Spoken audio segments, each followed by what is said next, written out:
तो आज हम लोगों को अपने निर्धारित पाठ्यक्रम के अनुसार तरंग गति पढ़ना था और तरंग गति की एक छोटी सी भूमिका हम आपके सामने प्रस्तुत कर चुके थे, जिसमें हम मुख्यतः तरंगों के प्रकार और किन किन तरंगों का अध्ययन हम इनमें करेंगे इस चैप्टर के अंतर्गत या इसके बाद जो भी तरंग गति के चैप्टर होंगे। देखिए, तरंग गति में जो सबसे बहुत इम्पॉर्टेंट कंसेप्ट के क्वेश्चन आते हैं वो इसी चैप्टर से आते हैं। इसके पीछे का एक कारण यह भी है कि ये जो क्वेश्चंस हैं ये सब एक तरह के जीएस और जीके का भी हिस्सा हैं, क्योंकि यहाँ पे सबसे ज़्यादा इस तरह के क्वेश्चन आते हैं कि साउंड की स्पीड कहाँ पर सबसे ज़्यादा होती है और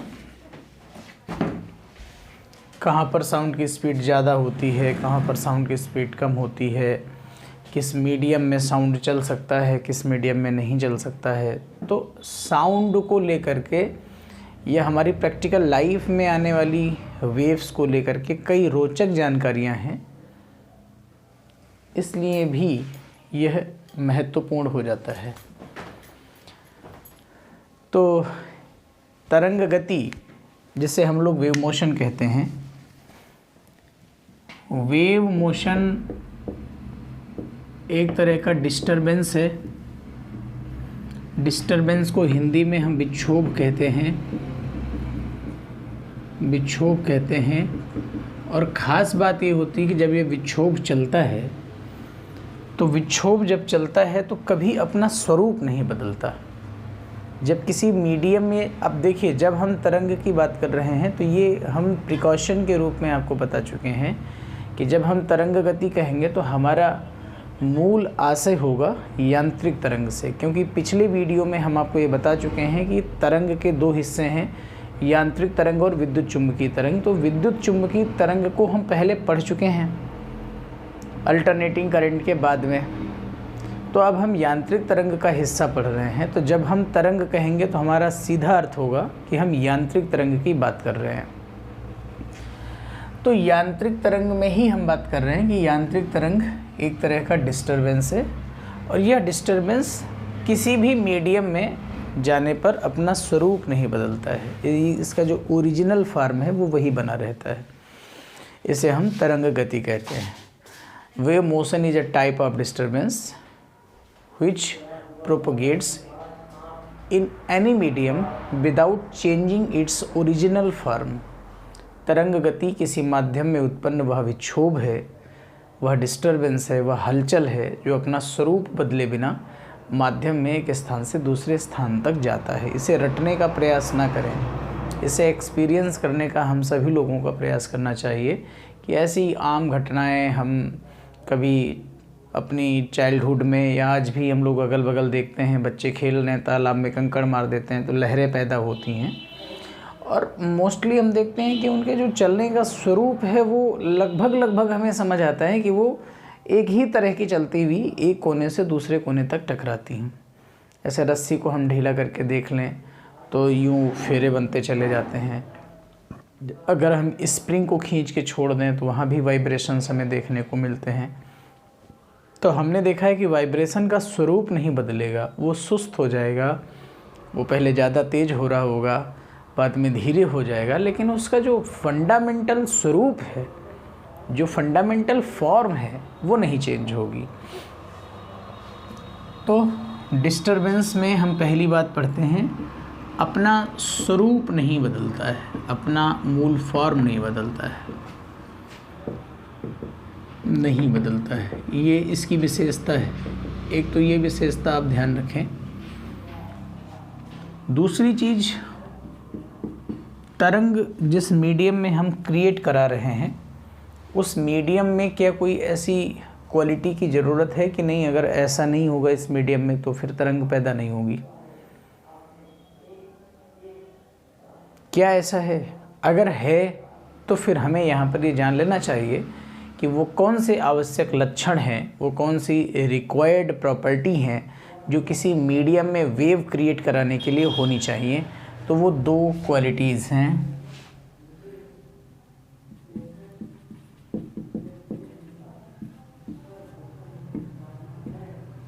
एक, उस माध्यम में प्रत्यास्थता का गुण पाया जाता हो, इलास्टिसिटी, और दूसरा उसमें जड़त्व का गुण पाया जाता हो, इनर्शिया की प्रॉपर्टी पाई जाती हो। ठीक है, ये दो क्वालिटीज किसी मीडियम में होनी चाहिए।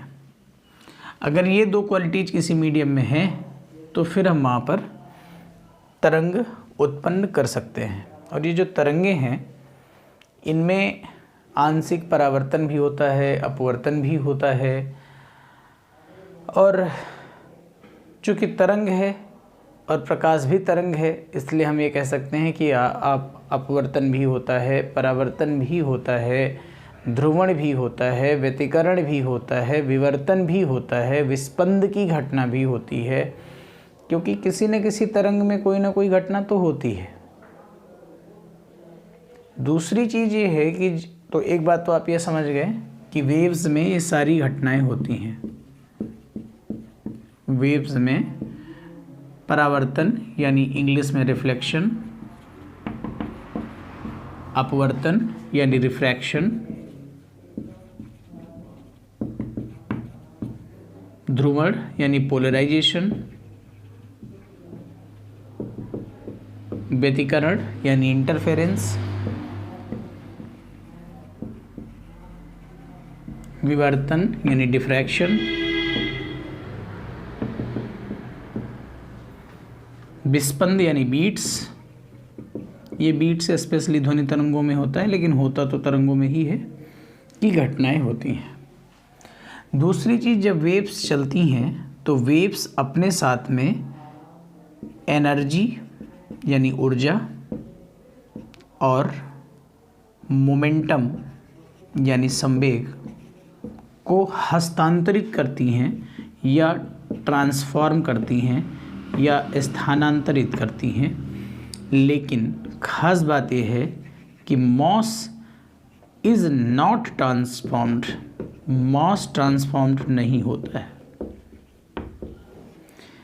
इसीलिए वेव को मॉसलेस एनर्जी के नाम से भी जाना जाता है। द्रव्यहीन ऊर्जा को, इसे द्रव्यहीन ऊर्जा वेव को कहा जाता है, क्योंकि इसके साथ में मास ट्रांसफॉर्म नहीं करता। ये वो मूल बातें हैं जिन मूल बातों को पकड़ करके ऑब्जेक्टिव क्वेश्चंस का निर्माण हो सकता है। दूसरी चीज़ ये है कि दूसरी चीज़ ये है कि जब ये वेव प्रोपोगेट करती है किसी मीडियम में, तो वो जो मीडियम के पार्टिकल होते हैं, मीडियम के पार्टिकल कभी अपना स्थान नहीं छोड़ते। जैसे जब हम लोग ये बात पढ़ते हैं तो हमारे दिमाग में कभी हमारे बाल्यकाल में गेंद खेलते समय आसपास के किसी तालाब में, छोटे पोखर में जब गेंद चली जाती है तो हम लोग कंकड़ मार मार के उसको निकालते हैं। ये बहुत बेसिक एग्जाम्पल है जो हमारे आसपास परिवेश में छुपा हुआ है।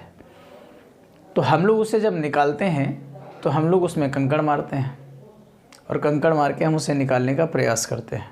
हम लोग अक्सर ये देखते रहते हैं और गेंद आ भी जाती है।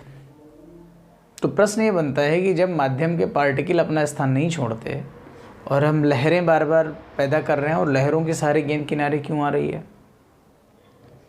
तो सच बात यह है कि लहरों के सहारे गेंद किनारे नहीं आती है। हम लोग ज़बरदस्ती उसी गेंद पर मारने की कोशिश करते हैं, ना कि किनारे लहरें पैदा करते हैं और गेंद को किनारे आने तक का इंतज़ार करें। ऐसा हम नहीं करते हैं, ऐसा हम करते ही नहीं हैं। हम लोग जो है गेंद पर ही अटैक करते हैं। लहरें किनारे अगर पैदा हो जाएं और उस लहरों के सहारे बॉल आ जाए तब तो ठीक है, लेकिन ऐसा नहीं होगा। आप देखेंगे जब आप ऐसा करेंगे तो बॉल अपनी जगह पर ऐसे अप एंड डाउन करने लगेगी, लहरें जाएंगी, बॉल अपनी जगह पे अप एंड डाउन करने लगेगी। तो ये डिस्टरबेंस तो आगे बढ़ता है, लेकिन पार्टिकल्स अपना स्थान नहीं छोड़ते हैं, पार्टिकल्स अपना प्लेस नहीं छोड़ते हैं। तो अगली बात आप ये लिख देंगे, मीडियम के पार्टिकल्स यथावत रहते हैं। अपना स्थान नहीं छोड़ते हैं। अब इसको भी थोड़ा समझ लेना पड़ेगा। इन द सेंस मैं क्या कहना चाह रहा हूँ, मैं ये कहना चाह रहा हूँ कि आगे वो नहीं बढ़ेंगे, बल्कि आप ये देखेंगे कि बॉल अपने ही जगह पर अप एंड डाउन मोशन करने लगेगी। तो आप ये क्वेश्चन कर सकते हैं कि सर स्थान तो छोड़ रहा है, लेकिन मैं स्थान को छोड़ने का मतलब ये कहना चाह रहा हूँ कि उस पॉइंट से दूसरे पॉइंट पर वो पार्टिकल नहीं जाता, बल्कि अपने ही पार्टिकल के आसपास अप एंड डाउन मोशन करता है। अपने ही पार्टिकल के आसपास वो अप एंड डाउन मोशन करता है। बात समझ में आ रही है? तो हम देखते हैं कि अपनी पोजीशन के अराउंड में वो अप एंड डाउन करता है, ना कि आगे ट्रांसफॉर्म करता है। इसलिए हम कहते हैं कि पार्टिकल जो होते हैं मीडियम के, माध्यम के कण, वो अपना स्थान नहीं छोड़ते हैं, बल्कि अपने स्थान पर वो आवर्त गति करते रहते हैं। तो वो आवर्त गति करते रहते हैं, ये बात हम लोग समझ लिए। पार्टिकल्स के बारे में ज़रा आप ध्यान से देखिए। मैं एक छोटा सा एग्जाम्पल ले रहा हूँ। यहाँ पर हमने कई सारी बॉल्स रख दी हैं यहाँ पर, और हमने यहाँ पर किसी बच्चे से कहा है, जल भरा हुआ है, उससे कहा है कि एक कंकड़ फेंक दो। इमेजिन करिएगा सब लोग अपने साथ में। तो जब ये लहरें पैदा होंगी, इस गेंद के पास पहुँचेंगी, तो ये गेंद अप एंड डाउन मोशन करने लगेगी। पहली वाली गेंद के पास जब लहरें पहुँची हैं, तो ये ज़रूरी तो है नहीं कि जैसे ही पहली वाली के पास पहुंची वैसे ही इसके पास लहरें पहुंच जाएं। वहाँ से वहाँ तक वेव को चलने में कुछ टाइम लगेगा। तो जिस पर्टिकुलर टाइम पर आप इस पार्टिकल में स्पीड देख रहे हैं, उसी पर्टिकुलर टाइम पर इनमें आप रेस्ट पोजीशन भी देख रहे हैं। हम देख रहे हैं कि ये पार्टिकल तो मोशनलाइज है, इस पार्टिकल में तो मोशन है, इस पार्टिकल में तो स्पीड है, लेकिन एट द सेम टाइम अगर हम इसको देखने की कोशिश करें तो हम देख रहे हैं कि ये वाला पार्टिकल रेस्ट में है। तो हम ये बात कह सकते हैं कि माध्यम के कण किसी एक निश्चित समय पर अलग अलग स्पीड में होते हैं।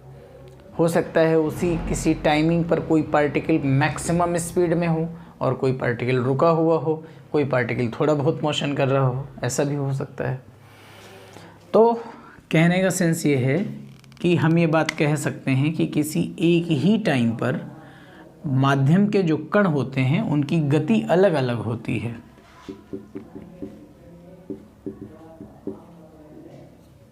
Eight A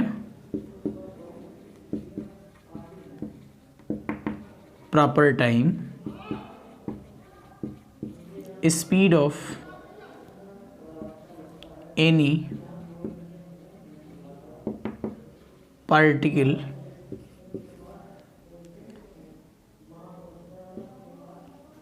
speed of particles are different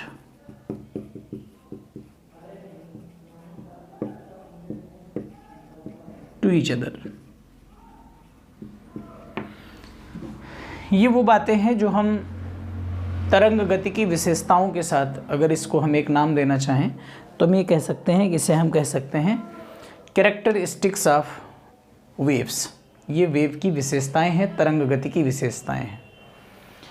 तो इन तरंग गति की विशेषताओं में अब हम लोग धीरे धीरे आगे बढ़ेंगे और हम वेव्स के भाग करेंगे कि वेव्स को हम कितने भागों में डिस्ट्रीब्यूट कर सकते हैं। ये छोटी छोटी बातें हम हिंदी और इंग्लिश दोनों में बताते चल रहे हैं, इसलिए मुझे लगता है कि आपको कहीं असहज नहीं महसूस होना चाहिए कि हमें नोट करने में कोई दिक्कत हो रही हो।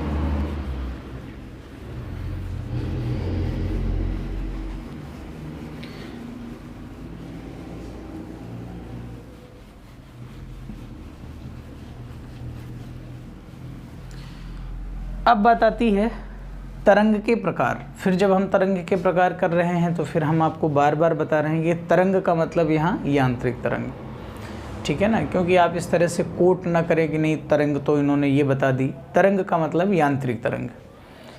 तो मैकेनिकल वेव्स जिसे हम यांत्रिक तरंग कहते हैं, मैकेनिकल वेव्स को हम दो भागों में बांट सकते हैं।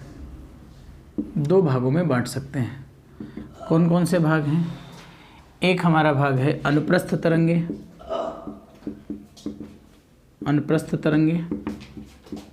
और एक हमारा भाग है अनुदैर्ध्य तरंगे। उस दिन हमने वीडियो में थोड़ा बहुत बताया था। अनुप्रस्थ तरंगों को इंग्लिश में हम बोलते हैं ट्रांसवर्स वेव्स। मैं जो हिंदी में पढ़ने वाले साथी हैं उनसे मैं निवेदन करूंगा कि वो अपने नोट्स में इंग्लिश ज़रूर लिखते चलेंगे। इसे हम कहते हैं लॉन्गिट्यूडिनल वेव्स। हालांकि फिजिक्स टीजीटी में या पीजीटी में या किसी भी पर्टिकुलर सब्जेक्ट में जब हम टीचर बनने जाते हैं तो वहाँ कोई ऐसी बात नहीं होती है जो मरीचिका टाइप की हो, जो जिसमें हम भ्रम पैदा कर पा रहे हों। जैसे आप अगर एसएससी वगैरह में देखें तो वो कहो यही बात पूछ दें, लेकिन वो हिंदी में ही लिख के देंगे लॉन्गिट्यूडिनल वेव्स। अब कोई बच्चा अगर उसे ज़्यादा जानकारी नहीं है तो वो लॉन्गिट्यूडिनल नहीं जानेगा, वो तो जानेगा हमने अनुप्रस्थ पढ़ा है और अनुदैर्ध्य पढ़ा है। लेकिन जब हम फिजिक्स या किसी पर्टिकुलर टीचिंग सब्जेक्ट का एग्ज़ाम देते हैं तो वहाँ पर इस तरह के भ्रम नहीं फैलाए जाते, वहाँ पर इस तरह का कोई भ्रम नहीं पैदा किया जाता कि आप शब्दों में ही परेशान हो जाएं। वहाँ तो बाइलिंगुअल होता है, लेकिन फिर भी अपने नोट्स में आप बनाते चलेंगे। अब देखिए, तरंगें दो प्रकार की होंगी और हमारे चैप्टर के नाम की तरफ फिर हमारा ध्यान जाना चाहिए, क्योंकि ये महत्वपूर्ण है कि किसी भी चैप्टर का नामकरण या किसी भी विषय का नामकरण ही इस बात पर होता है कि उसका सारांश क्या है। तरंग गति, इसका सीधा सा मतलब है कि हम तरंग की गतियों के बारे में सोचेंगे। अब चूंकि तरंगे दो प्रकार की हैं, इसलिए तरंग की गतियों को भी हम दो भागों में बांटेंगे। सीधी सी बात है। तरंग की एक वह गति बांटेंगे जो अनुप्रस्थ तरंगों के हिस्से में आएगी, और तरंग की एक वह गति का हिस्सा बांटेंगे जो अनुदैर्ध्य तरंगों के हिस्से में आएगी। अब चूंकि यह भी हम जानते हैं कि इन तरंगों को चलने के लिए माध्यम की आवश्यकता है, इन तरंगों को चलने के लिए माध्यम की आवश्यकता है, और माध्यम तीन प्रकार का हमारे नेचर में हो सकता है, सॉलिड, लिक्विड एंड गैस। तो जाहिर सी बात है कि सॉलिड, लिक्विड एंड गैस में सबके चलने की स्पीड अलग अलग होगी। अनुप्रस्थ तरंगें सॉलिड में कैसा चलेंगी, लिक्विड में कैसा चलेंगी, गैस में कैसा चलेंगी। अनुदैर्ध्य तरंगें सॉलिड में कैसा चलेंगी, लिक्विड में कैसा चलेंगी, गैस में चलेंगी कैसा चलेंगी, पहली बात। दूसरी बात यह है कि उससे पहले तो हम यही सोच लें कि क्या अनुप्रस्थ तरंगें सॉलिड, लिक्विड एंड गैस तीनों माध्यमों में पाई जाएंगी। क्या अनुदैर्ध्य तरंगें सॉलिड, लिक्विड एंड गैस तीनों माध्यमों में पाई जाएंगी। अगर पाई जाएं तब तो हम उनकी व्याख्या करें कि नहीं, हाँ इस मीडियम में इसकी स्पीड ये होगी, इस मीडियम में इसकी स्पीड ये होगी। अगर कोई वेव किसी पर्टिकुलर मीडियम में पाई ही नहीं जाती है तो वहाँ पर उसकी स्पीड की विवेचना ही नहीं हो सकती है। तो हम लोग हर वेव के बारे में पहले जानेंगे, फिर ये जानेंगे कि वो कहाँ उत्पन्न हो सकती हैं, और फिर उन जिन जिन माध्यमों में वो उत्पन्न हो सकती हैं उन माध्यमों में उनकी चाल क्या क्या होगी। अनुप्रस्थ तरंगें जो है कौन सी होती हैं। अनुप्रस्थ तरंगें वे तरंगें होती हैं जिनमें माध्यम के कण, समझना ध्यान से, माध्यम के कण पार्टिकल्स ऑफ द मीडियम तरंग के चलने की दिशा के लंबवत कंपन करते हैं। Try to understand the complete definition that what the definition want to explain। पहली चीज़ तो वेव मोशन की जो सबसे रोचक बात है वो एक ही समय पर आप दो प्रकार की गतियों का अध्ययन करते हैं। ये अद्भुत है, और ऐसे समीकरण की स्थापना करना और भी अद्भुत है। मैं क्या कहना चाह रहा हूँ, कल्पना करिए कि आप तालाब में एक लहर पैदा कर रहे हैं और उस तालाब में पैरेलली जो है कई बॉल्स रखी हुई हैं, और आपने लहर पैदा कर दी उधर। वो लहर भी चल रही है कंटिन्यूअसली, और जब वो लहर किसी बॉल के पास आएगी तो बॉल भी अप एंड डाउन होगी, फिर अगले बॉल के पास पहुंचेगी वो बॉल अप एंड डाउन होगी, अगले बॉल के पास पहुंचेगी वो बॉल अप एंड डाउन होगी। पहली चीज़ तो बॉल की मोशन है, कोई अलग अलग टाइमिंग पर अलग अलग स्पीड, इस समय इतने बजे या इतने सेकंड पर बॉल की क्या स्पीड है। हो सकता है किसी समय बॉल नीचे आ गई हो, रुक गई हो। एक तो ये देखना, और अगर आप इमेजिन करें, अगर आप कार्टेशियन प्लेन पे पूरे सिस्टम को डिस्ट्रीब्यूट करें और आप ये मान लें कि हमने लहरें पैदा करी हैं एक्स एक्सिस की पॉजिटिव डायरेक्शन में, मतलब लहरें ऐसे जा रही हैं। ठीक है, तो एक तो लहर की स्पीड हमें दिख रही है साफ साफ कि वो एक्स एक्सिस की डायरेक्शन में विद रेस्पेक्ट ऑफ टाइम धीरे धीरे स्लो होती चली जाएगी, क्योंकि उसमें जल की श्यानता काम कर रही है। जल की परतों के बीच में ही पारस्परिक विरोध छाया हुआ है। तो एक तो लहर की स्पीड हुई और दूसरी उस लहर में रास्ते में रखे हुए गेंदों की स्पीड हुई जो अप एंड डाउन मोशन कर रहे हैं वाई एक्सिस में। अद्भुत है ना। एक ही समय कोई ऐसा समीकरण जो एक्स एक्सिस और वाई एक्सिस दोनों में रिलेशन इस्टेब्लिश कर दे, जो किसी प्रॉपर टाइम पर वेव की भी मोशन को बता सके कि इसकी स्पीड कितनी है, उसी प्रॉपर टाइम पर वो ये भी बता दे कि बॉल की स्पीड कितनी है। तो हो गया ना कि एक ही समय में दो तरह की चालों का अध्ययन करना। एक तो पानी बह रहा है और उस पानी के रास्ते में बाल ऊपर नीचे हो रहा है। At the same time we are studying the two types of velocities, two types of motion. If the one is along the x-axis, then the second will be along the y-axis. It's a very, very beautiful, very conceptual concept. एक ही समय में हम एक ही equation में दो चीज़ों को पिरो कर रखने का प्रयास करते हैं, यही वेव है। तो इसमें क्या है, मैं बार बार वही एग्जाम्पल ले रहा हूँ कि बॉल अप एंड डाउन कर रही है मोशन। बॉल क्या है, माध्यम के कण है। पानी कैसे बह रहा है, सीधे, और माध्यम के कण कैसे हो रहे हैं, बॉल यूं। अब आप जरा हमारी इस लाइन और इस बॉल के बीच में वाइब्रेशन जो हो रहा है उसके बीच का अगर आप एंगल कैलकुलेट करें तो दैट विल बी 90 डिग्री, क्योंकि ये रस्सी सीधी जा रही है। जैसे आप अपने कमरे में छोटी सी डोरी ले लें, उसे किसी कोने से बांधें और उसको सीधा पकड़ लें और हल्का ढीला करके उसे हिला दें, तो जाना तो उसे सीधा ही है, लेकिन उसके रस्सी की आकृति ये होगी। यानी particles are just perpendicular to the propagation of wave. उस मीडियम के पार्टिकल्स वेव के चलने के परपेंडिकुलर हैं। जब इस तरह का वाइब्रेशन होता है तो ऐसी तरंगों को हम कहते हैं अनुप्रस्थ तरंगे। तो इसमें हम बता सकते हैं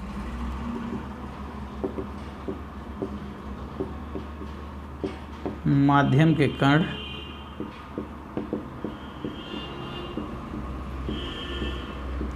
तरंग के चलने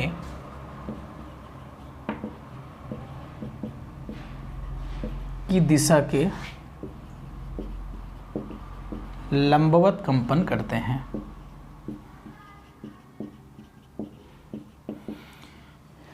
यानी particles of medium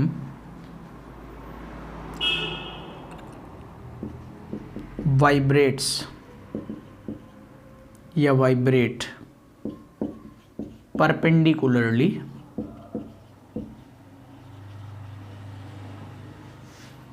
to the wave propagation.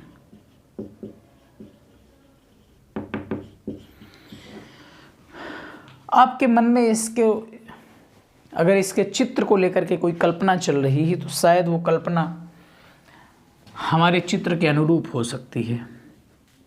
ये वेव का चलना है और ये पार्टिकल्स का पोजीशन है। पार्टिकल की पोजीशंस आप वाई एक्सिस में मान सकते हैं और वेव्स कहाँ चल रही हैं, प्लस एक्स एक्सिस में मान सकते हैं, किसी प्रोपगेशन वी से चल रही हैं, ऐसा इस तरह से। तो तरंग के चलने की दिशा के परपेंडिकुलर वाइब्रेशंस के बारे में अगर आप देखें तो शायद यही फिगर आपके दिमाग में आ रहा होगा। इस फिगर में ये हमारा ओरिजिन पॉइंट है 0,0, जिसे आप मूल बिंदु कहते हैं, और इसके ऊपर वाइब्रेशन देख रहे हैं और इसके नीचे वाइब्रेशन देख रहे हैं। ये ठीक वैसे ही है जैसे एक बार नॉर्मल प्लेन से बॉल नीचे जाए फिर बॉल ऊपर आए नॉर्मल प्लेन से। नीचे जाएगी तो गड्ढे का निर्माण होगा, गर्त बनेगा। संस्कृत भाषा में गड्ढे का तत्सम रूप गर्त होता है। तो जो नीचे का हिस्सा है, अगर मैं आपसे ही नामकरण कराऊं इसका, आपसे ही मैं कहूं कि बताइए इसमें कौन श्रृंग होगा और कौन गर्त होगा। श्रृंग माने चोटी, तो ऊपर वाले को चोटी कहना पसंद करेंगे या नीचे वाले को? तो आप कहेंगे ऊपर वाले को ही चोटी कहेंगे। तो ये हमारा क्रेस्ट होता है और इसे हम ट्रफ बोलते हैं, TROUGH, ट्रफ बोलते हैं। इसे हम श्रृंग कहते हैं, इसे हम गर्त कहते हैं। तो आपने यह भी सीख लिया कि अनुप्रस्थ तरंगे कहाँ पाई जाती हैं, अनुप्रस्थ तरंगे क्या निर्मित करती हैं? अनुप्रस्थ तरंगे श्रृंग तथा गर्त निर्मित करती हैं। अब बात आती है कि अनुप्रस्थ तरंगे बनती कहाँ हैं, या अनुप्रस्थ तरंगों का एग्जाम्पल हम देख कहाँ सकते हैं। अनुप्रस्थ तरंगों का एग्जाम्पल अभी तक आपको हम जो बता रहे थे कि जल की ऊपरी सतह पर जो तरंगे पैदा हो रही हैं वो अनुप्रस्थ तरंगे हैं। डोरी में जो वाइब्रेशंस आप क्रिएट करा रहे हैं वो अनुप्रस्थ तरंगे हैं। ये सब अनुप्रस्थ तरंगों के उदाहरण हैं। अनुप्रस्थ तरंगे बनाती क्या हैं? श्रृंग तथा गर्त बनाती हैं। अब बात आती है कि अनुप्रस्थ तरंगे उत्पन्न कहाँ होती हैं, पैदा कहाँ होती हैं। अनुप्रस्थ तरंगे कहाँ पैदा होती हैं? तो अनुप्रस्थ तरंगे मोस्टली सिर्फ उसी माध्यम में पैदा होती हैं जिसमें बहुत दृढ़ता होती है, जिसमें बहुत रिजिडिटी होती है। जैसे सितार का तार, उसमें जो है थोड़ा सा उसे खींच कर बजाया जाता है, या जहाँ जहाँ दृढ़ता होगी, जहाँ जहाँ रिजिडिटी होगी, वहाँ वहाँ ये तरंगे उत्पन्न होती हैं। लेकिन द्रव की जो ऊपरी सतह है, आउटर लेयर है, जो पानी की जो ऊपरी सतह है, उस पर भी अनुप्रस्थ तरंगे उत्पन्न होती हैं, जबकि द्रव दृढ़ नहीं है। तो आप बता सकते हैं अनुप्रस्थ तरंगे उन्हीं माध्यमों में उत्पन्न होती हैं, ट्रांसवर्स वेव्स उन्हीं माध्यमों में, उन्हीं मीडियम्स में उत्पन्न होती हैं जिनमें दृढ़ता होती है, जिनमें दृढ़ता होती है, रिजिडिटी पाई जाती है। प्रायः आप ऐसा बोल सकते हैं कि ये केवल सॉलिड में पैदा होती हैं, only in solids, not in liquids, neither gas. लेकिन लिक्विड की जो ऊपरी सतह होती है, आउटर लेयर में अनुप्रस्थ तरंगें उत्पन्न होती हैं। यह आपसे क्वेश्चन पूछा जा सकता है, क्योंकि हमारे दिमाग में ये रहता है ना कि वहीं उत्पन्न होंगी जहाँ दृढ़ता होगी, और वाटर में ऐसी दृढ़ता है नहीं। लेकिन ये वाटर की ऊपरी लेयर में या किसी भी लिक्विड की ऊपरी लेयर में उत्पन्न होती हैं। ठीक है, ये हो गया हमारा ट्रांसवर्स वेव्स। अब अगर ट्रांसवर्स वेव्स केवल सॉलिड्स में पाई जाती हैं, केवल ठोसों में पाई जाती हैं, इन स्थितियों को छोड़ करके, तो जाहिर सी बात है अगर इनकी हम स्पीड के बारे में बात करेंगे तो क्या लिक्विड और गैस में बात करेंगे क्या?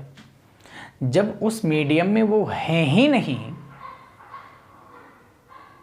तो उनकी चाल की बात हम किस में करेंगे? केवल सॉलिड में, जहां वो पाई जाएंगी।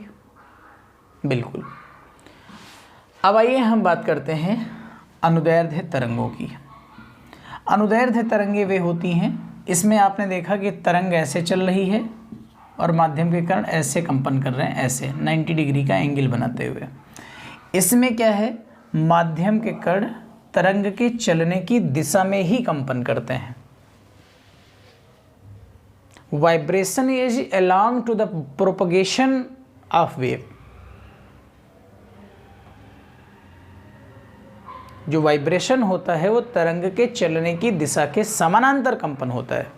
जैसे आप स्प्रिंग को खींच के छोड़िए तो स्प्रिंग में ऐसे ऐसे वाइब्रेशन होंगे और खिंच भी वैसे ही रही है, वो है लॉन्गिट्यूडिनल वेव्स।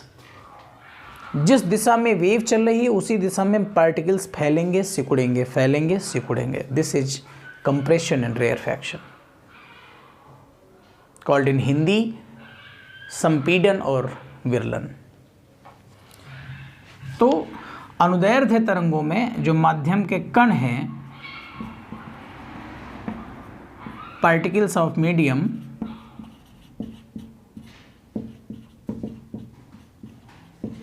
तरंग के चलने की दिशा के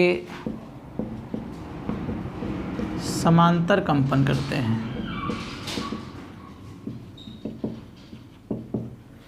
और ये बनाते क्या हैं, जैसे मान लो स्प्रिंग को खींचो तो कहीं स्प्रिंग ऐसे होगी, कहीं स्प्रिंग ऐसे होगी, कहीं फिर स्प्रिंग ऐसे होगी, कहीं फिर स्प्रिंग ऐसे होगी, कहीं फेरे पास पास हैं, कहीं फेरे दूर दूर हैं। जहाँ फेरे पास पास हैं, अब आप ही बताओ, अगर मैं कॉम्प्रेस वर्ड यूज करूं आपके साथ, तो आप बताइए, आप अपनी लिटरेचर के नॉलेज से, अपने वर्ड पावर की नॉलेज से किस, और या मैं हिंदी में कहूं संपीड़ित, और एक कोई शब्द है विरलित या विरलन, आप इनमें से अपने कॉमन सेंस से सोचिए कि किस नाम को आप विरलन कहना चाहेंगे और किसको संपीडन कहना चाहेंगे। इंग्लिश में किसको कंप्रेशन कहना चाहेंगे। आप कंप्रेशन डिसाइड कर लीजिए, रेयरफैक्शन अपने आप डिसाइड हो जाएगा। तो कंप्रेस का मतलब जहां चीजें सिकुड़ी हुई हो, तो जाहिर सी बात है इसे आप कंप्रेस कहेंगे, इसे आप रेयरफैक्शन कहेंगे। वैसे ही हिंदी वालों, आप समझो विरलन का मतलब जो चीज़ें दूर दूर होती हैं, बड़ा विरला विरला हमारे खेतों में, हमारे पूर्वांचल में या हमारे इधर अवध क्षेत्र में आप कहीं भी देखिए, अगर पौधे लगाए जाते हैं, कोई पौधे लगाए जाते हैं तो कहें बड़ा विरल विरल हो गया, इसका मतलब है बहुत दूर दूर पौधे लग गए। तो मतलब जहाँ चीज़ें दूर दूर हैं वो विरला है, और जहाँ चीज़ें पास पास हैं वो कंप्रेस्ड है, संपीड़ित है। तो ये जहाँ फेरे पास पास होते हैं उसे हम संपीडन बोलते हैं, और जहाँ फेरे दूर दूर होते हैं उन्हें हम विरलन बोलते हैं। तो संपीडन और विरलन का निर्माण कहाँ होता है? अनुदैर्ध्य तरंगों में। इम्पॉर्टेंट बात यह है कि अनुदैर्ध्य तरंगें सॉलिड, लिक्विड और गैस तीनों मीडियम में पाई जाती हैं। सॉलिड, लिक्विड एंड गैस तीनों मीडियम में पाई जाती हैं। तो जाहिर सी बात है कि अनुदैर्ध्य तरंगों की जब हम स्पीड पढ़ेंगे तो सॉलिड्स में भी पढ़ेंगे, लिक्विड्स में भी पढ़ेंगे, गैस में भी पढ़ेंगे। अब इसका जो सबसे बेहतरीन एग्जाम्पल है वो हमारी साउंड वेव्स हैं, हमारी ध्वनि तरंगें हैं।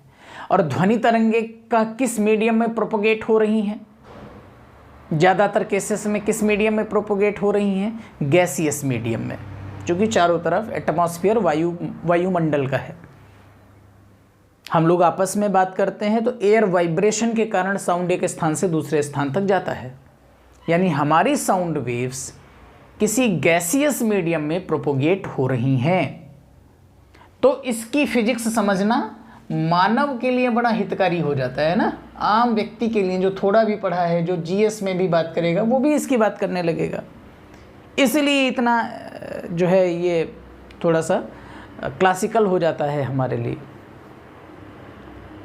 ज़्यादा इसका डिस्कशन करना ज़रूरी हो जाता है, क्योंकि साउंड वेव्स लॉन्गिट्यूडिनल हैं और वो गैसियस मीडियम में चल रही हैं और उसकी चर्चा यहाँ होनी चाहिए। दूसरी चीज़, वही साउंड वेव सॉलिड्स में भी चलती हैं, लिक्विड्स में भी चलती हैं और गैसियस मीडियम में तो चलती हैं। तो इनकी चर्चा हम तीनों में करेंगे। ओके, आज के क्लास का थोड़ा सा आगे का हिस्सा मैं क्लास बना के छोड़ रहा हूँ, क्योंकि वहाँ से आप लोग समझ लेंगे तो फिर आगे के इक्वेशन समझाने में हमें दिक्कत नहीं होगी। तरंग की कुछ परिभाषाएं, जो परिभाषाएं आप लोग मोस्टली जानते हैं, इसमें हमें बहुत नहीं बताना है, लेकिन फिर भी मेरी जिम्मेदारी है, इसलिए थोड़ा सा आप समझ लें।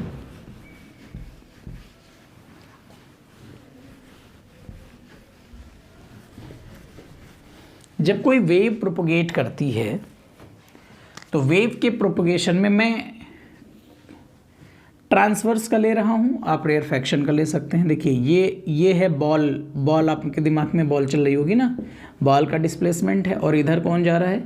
वेव जा रही है, v स्पीड से जा रही है, प्लस x एक्सिस में जा रही है, और ये y एक्सिस के अलॉन्ग में हमने बॉल की पोजीशन दिखाई है। ये जो ऊपर बनी है इन्हें हम कहते हैं सुरंग। ये सुरंग है जिसे इंग्लिश में हम कहते हैं क्रेस्ट। क्रेस्ट से क्रेस्ट या ट्रो से ट्रफ डिस्टेंस को हम तरंग दैर्ध्य कहते हैं। इसे इंग्लिश में हम बोलते हैं वेवलेंथ। क्या बोलते हैं? Wavelength, LENGTH, wavelength. किन्हीं दो क्रम से आने वाले सुरंगों या किन्हीं दो क्रम से आने वाले गर्तों के बीच की दूरी को तरंग दैर्ध्य कहते हैं। Means the distance between the consequent crests or consequent troughs or consequent compressions or consequent rarefactions is called wavelength. जो चीज़ें यहाँ तर्कसंगत हैं वो उनके लिए भी तर्कसंगत हैं। यही बात बोल सकते हो, दो क्रमागत संपीड़नों, दो क्रमागत विरलनों के बीच की दूरी को भी तरंग दैर्ध्य कहना चाहिए। अनुदैर्ध्य तरंगों के लिए भी इसी तरह की बात बोली जा सकती है। तो ये तरंग दैर्ध्य है। यहाँ से यहाँ तक का पूरा एक कंपन कहलाता है। It is called one vibration. अब आप समझते जाइए इसी फिगर में, वन वाइब्रेशन। एक कंपन में जो समय लगता है, time taken in one vibration और one oscillation is called time period, represented by capital T। यहाँ से यहाँ पूरा एक चक्कर माना जाएगा। एक चक्कर पूरा करने में जितना समय लगेगा उसे हम क्या बोलेंगे? आवर्तकाल, टाइम पीरियड। इसे हम क्या बोलेंगे? तरंग दैर्ध्य। और एक सेकंड में इस तरह के जितने चक्कर पूरे हो जाएं उसे हम आवृत्ति कहते हैं। एक सेकंड में जितने चक्कर पूरे हो जाएं। Number of vibrations in 1 second is called frequency. ठीक है ना? Frequency, frequency, frequency is represented by FR/NR new. Mostly हम लोग मैकेनिक्स में, वेव मैकेनिक्स में उसे मैन कहते हैं। मॉडर्न फिजिक्स में हम इसी को, आपको ध्यान होगा ना, E=h न्यू, फोटान की फ्रीक्वेंसी ये होती है। और कहीं कहीं पर हम इसे F से भी रिप्रेजेंट करते हैं, तो कोई वो बात नहीं है। जो फ्रीक्वेंसी होती है वो टाइम पीरियड का उल्टा होती है। जो फ्रीक्वेंसी होती है वो टाइम पीरियड का रेसिप्रोकल होती है। इसका मतलब ये है कि अगर हम टाइम पीरियड और फ्रीक्वेंसी का मल्टीपल करा दें तो बनाएगा। ठीक है, अब आ जाइए फ्रीक्वेंसी